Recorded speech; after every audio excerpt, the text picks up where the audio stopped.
GFX100 Mark II. What problems have I had?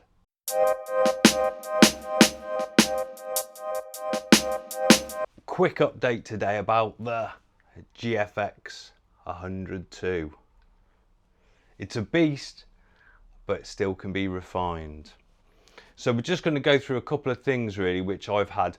The main issue is the Broncolor trigger RFS 2.2. Broncolor have now fixed it. I had an absolute mare trying to upgrade the firmware. It just wouldn't do it. It crashed my computer, I had blue screen of death, all sorts. And I'm pretty tech savvy and I just couldn't get it to upgrade. Anyway, sent it off to a company called Transcontinental, which is their like sort of partners over here in the UK, and it's absolutely brilliant. So if you've got any problems with the GFX100 Mark II, and that's the only one I think we've got an issue with the Broncolor trigger, the firmware needs upgrading to the 1.5. So that's number one. Number two, I had on a forum in actual fact about the EVF on this bad boy. So when you look through the EVF, I did find when I was last shooting abroad that the colour represented, it didn't seem to shift at all, even with the white balance change.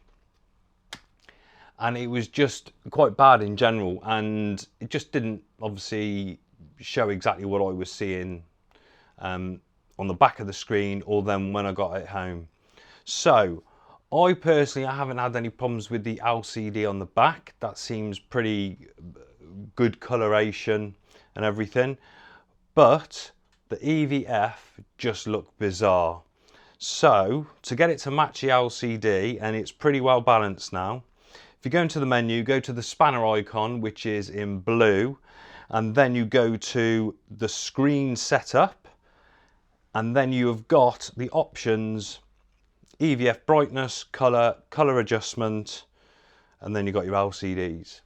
So what I did, the EVF colour, I had +3, and the EVF colour adjustment, the red channel is 2 and the blue channel is -3.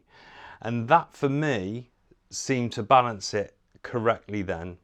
So when I was shooting, everything which I saw with auto white balance turned on, that's how I normally shoot, it seemed a pretty good rendition and didn't like have any mad colour shifts. Originally it always looked relatively cold and it would have like a slightly magenta colour shift in like the highlights. So this has rectified that now and it matches the LCD. So that is the other issue I had. Apart from that, I've had no other issues with this as yet. The AF's been really good. I normally shoot it on standard mode. You know, you can obviously change the boost for autofocus, low light performance, and that's it. Those are the two issues I've had. They've both been fixed. One was a manual, one was a firmware. So I will also put it up on the screen as well, the EVF display, just in case you haven't got a clue. And I will see you next time.